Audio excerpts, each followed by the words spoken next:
DM आरती सिंह सादे कपड़ों में अपनी छोटी बहन के साथ एक ऑटो रिक्शा में बैठकर मॉल में शॉपिंग करने जा रही थी।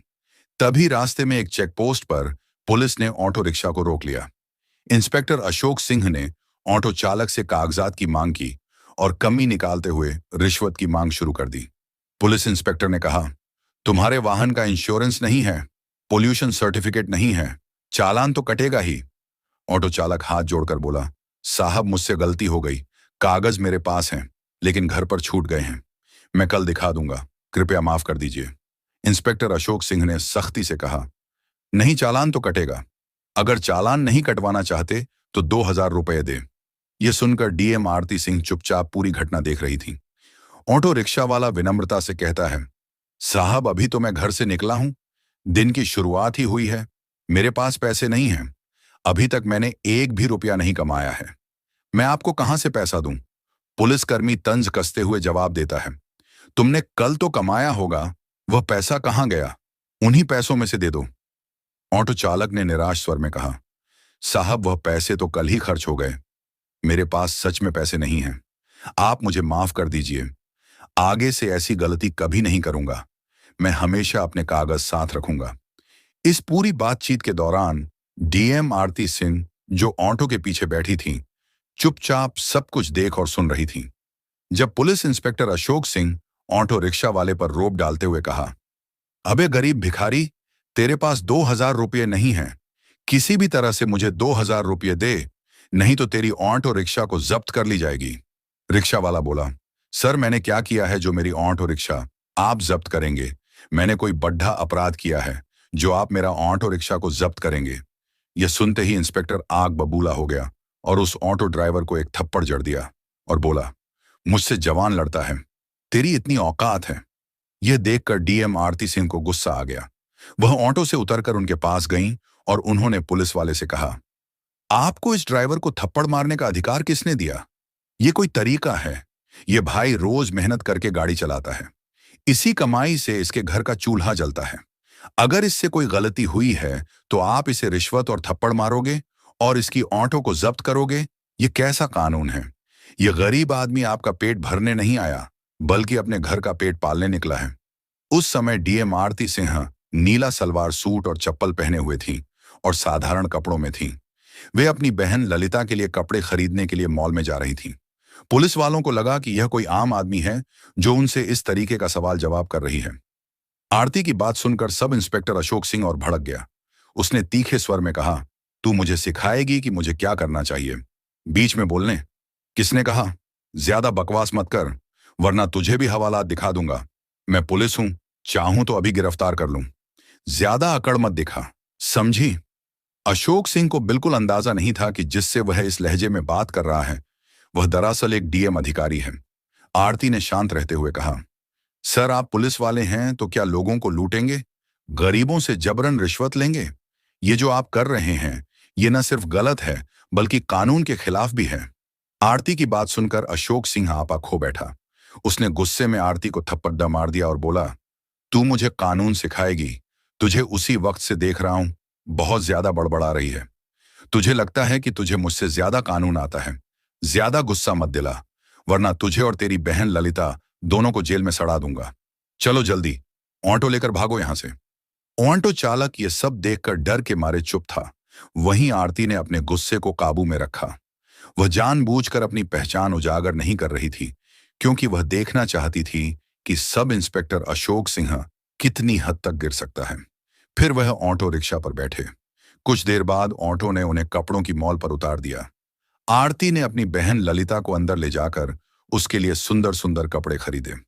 बाहर से भले ही आरती शांत दिखाई दे रही थी, लेकिन मन ही मन उसने ठान लिया था, इस सब इंस्पेक्टर अशोक सिंह को सबक सिखाना ही होगा। कानून का मजाक उड़ाने वाले ऐसे अफसर थाने में रहने के लायक नहीं हैं। मॉल से लौटने के बाद आरती ने सोच लिया कि क्यों ना थाने जाकर यह पता लगाया जाए कि वहां का माहौल कैसा है। आखिर अशोक सिंह वहीं काम करता है, और अगर पूरा थाना ही भ्रष्टाचार में डूबा हुआ है तो सिस्टम को अंदर से साफ करना जरूरी है। अगले दिन सुबह आरती ने अपनी असली पहचान छिपाते हुए एक आम लड़की का रूप धारण किया। उसने हरे रंग का सलवार सूट पहना और सीधे थाने पहुंच गई।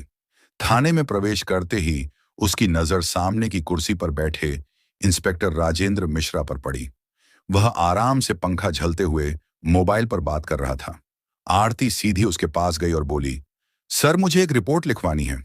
आरती कुछ और कहती, इससे पहले ही राजेंद्र मिश्रा ने उसे बीच में टोक दिया। किसकी रिपोर्ट लिखवानी है? तुझे पता नहीं, यहां रिपोर्ट लिखवाने की फीस 5,000 रुपये लगती है। पैसे लाई है क्या? अगर पैसे हैं तो बोल, वरना फौरन दफा हो जा। यह सुनकर आरती की आंखें गुस्से से लाल हो गईं। वह हैरान थी कि इस थाने में खुलेआम भ्रष्टाचार हो रहा है और जिले की डीएम अधिकारी होने के बावजूद उसे अब तक इसकी भनक तक नहीं लगी। आरती ने गहरी सांस ली और सख्त स्वर में कहा, सर आप हमसे रिश्वत क्यों मांग रहे हैं? रिपोर्ट लिखवाने के लिए कोई शुल्क नहीं लगता। ये जो आप कर रहे हैं ना सिर्फ गलत है, बल्कि कानून के खिलाफ भी है। यह सुनकर राजेंद्र मिश्रा भड़क उठा और बोला, क्या कहा तूने मैं गलत कर रहा हूं? तुझे मुझसे ज्यादा कानून आता है। क्या ज्यादा बकवास मत कर, वरना अभी तुझे अंदर करवा दूंगा। आरती समझ चुकी थी कि यह इंस्पेक्टर भी उसी रास्ते पर है जिस रास्ते पर अशोक सिंह था। उन्होंने शांत रहते हुए पूछा, आपके थाने का सब इंस्पेक्टर अशोक सिंह कहाँ है? राजेंद्र मिश्रा झल्लाकर बोला, क्यों तुझे उससे क्या काम है? मुझसे सवाल मत कर, खुद जाकर बात कर ले।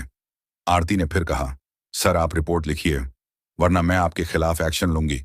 आप मुझे नहीं जानते कि मैं कौन हूं। यह सुनकर राजेंद्र जोर से हंसा और बोला, तू मुझे धमका रही है? तुझे देखकर तो लगता है या तो तू भिखारी है, या कूड़ा कचरा उठाने वाली, या फिर किसी घर में झाड़ू पोछा करने वाली होगी। यहां रिपोर्ट नहीं लिखी जाएगी। अब निकल जा, वरना धक्के मारकर बाहर फेंकवा दूंगा। आरती ने खुद को कंट्रोल किया। वह समझ गई थी कि ये सब के सब उसी पानी से नहलाए हुए हैं जिस पानी से इंस्पेक्टर अशोक नहला है, और उन्होंने मन ही मन ठान लिया या इन्हें मजा छकाना ही पड़ेगा। लेकिन पहले मुझे इनकी पूरी करतूतों को देखना चाहिए। फिर वह थाने से बाहर निकलकर थोड़ी देर सोचा, फिर अपना मोबाइल निकाला और अपने अधिकारी आईपीएस और आईएएस को फोन कर दिया कि इस थाने में मैं मौजूद हूं, आप लोग मेरी गाड़ी लेकर आओ। इतना कहकर वह दोबारा थाने में प्रवेश किया। जैसे ही राजेंद्र ने उसे देखा, वह गरजते हुए बोला, ये लड़की फिर से आ गई।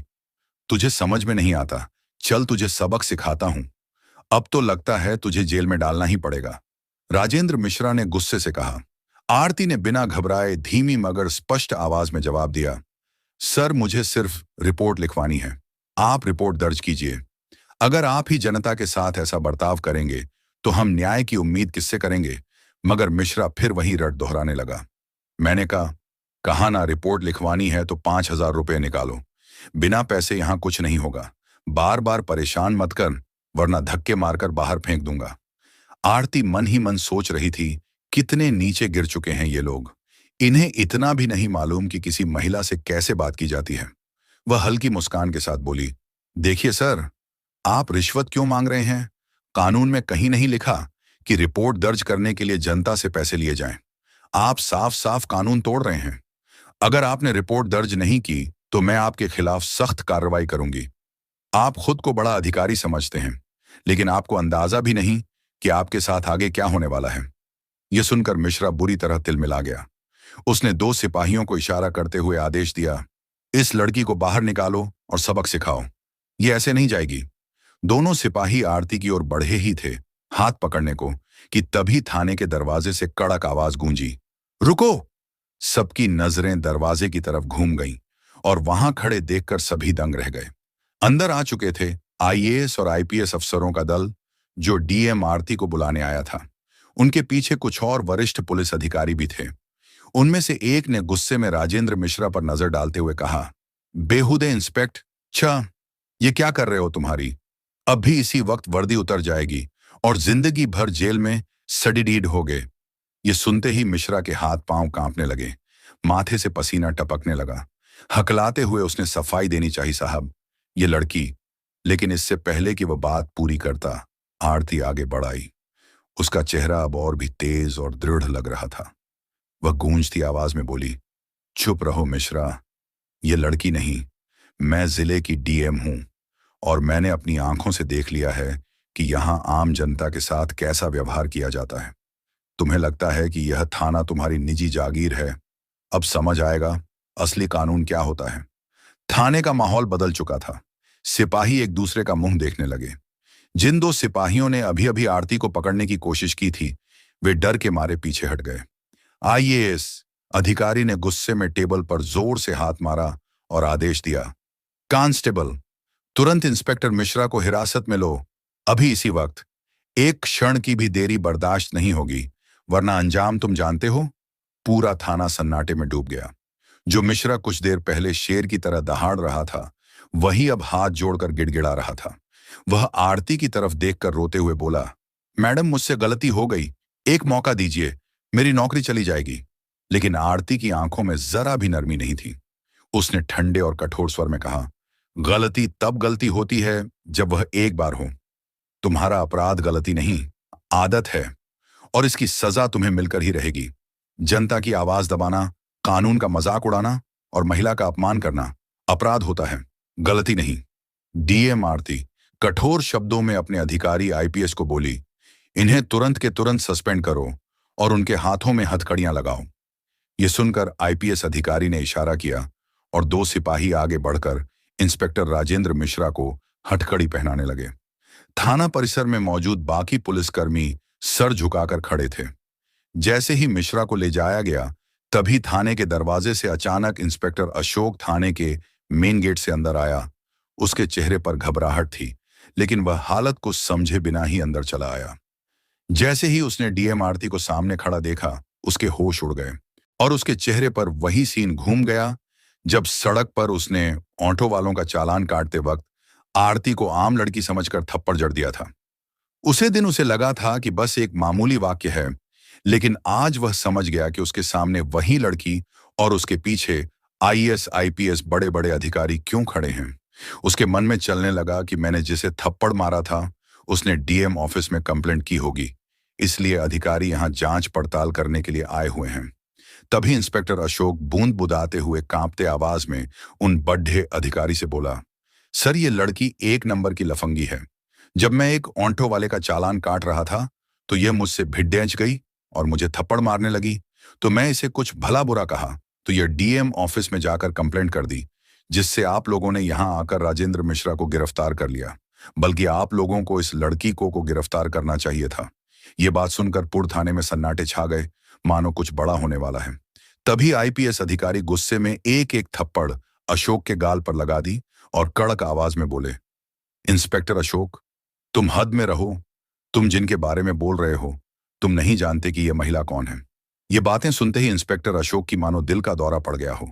उसने कांपते और एकदम डरते हुए आवाज में बोला, सर आप क्या बोल रहे हैं? आखिर ये मैडम है कौन? इससे पहले आईपीएस अधिकारी कुछ बोलना चाहा। तभी डीएम आरती ने उसकी तरफ सीधी नजरें डाल दी। उनकी आंखों में वही आग थी जो उस दिन सड़क पर थप्पड़ खाते वक्त दबी हुई थी। डीएम आरती तेज और गंभीर स्वर में बोली, याद है वही थप्पड़?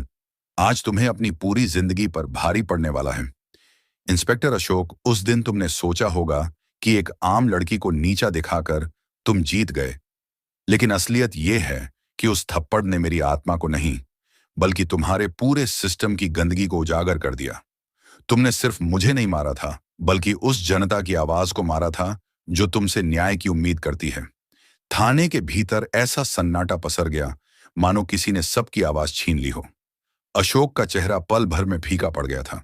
होंठ कांप रहे थे पर आवाज जैसे गले में ही अटक गई। तभी आरती ने गंभीर स्वर में कहा, आज मैं सिर्फ डीएम बनकर नहीं आई हूं, बल्कि उन तमाम लोगों की तरफ से खड़ी हूं जिन्हें तुम्हारे जैसे अफसर हर जगह बेइज्जत करते हैं, चाहे सड़क पर हो, थाने में या दफ्तर में।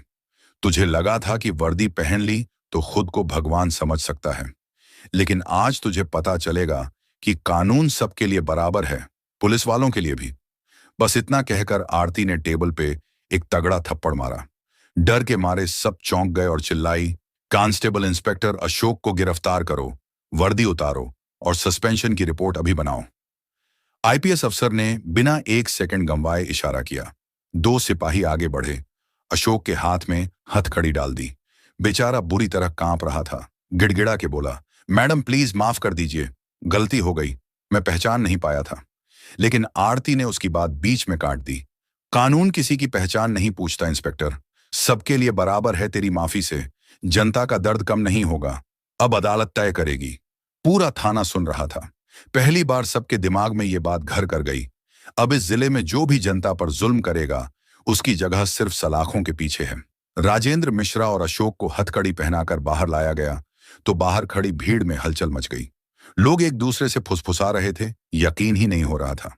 जिले के दो बड़े अफसर आज कानून में फंसे बैठे हैं। आईपीएस अफसर ने मीडिया को साफ साफ बोल दिया, अब से इस जिले में दादागिरी नहीं, कानून चलेगा। चाहे पुलिस वाला हो, नेता हो या आम आदमी, गलती करेगा तो सजा मिलेगी। भीड़ ने ताली बजाई। कुछ लोग मोबाइल से वीडियो बना रहे थे जैसे कोई ऐतिहासिक पल हो। सिपाही दोनों को जीप में बैठाकर सीधा जेल ले गए। जेल के गेट पर गाड़ी रुकी तो खुद जेलर बाहर आ गया। आरती और आईपीएस अफसर ने आदेश दिया, इनको कैदी बना दो, आज से यह अफसर नहीं अपराधी हैं। फिर दोनों की वर्दी उतरवा दी गई, सफेद कैदी वाली ड्रेस पहना दी। चेहरों पर शर्म, गुस्सा, पछतावा सब एक साथ दिख रहा था। लोहे की सलाखों के पीछे धकेला गया तो राजेंद्र मिश्रा रोने लगे। अशोक बड़बड़ाया, अगर उस दिन थप्पड़ ना मारा होता तो शायद आज ये दिन नहीं देखना पड़ता।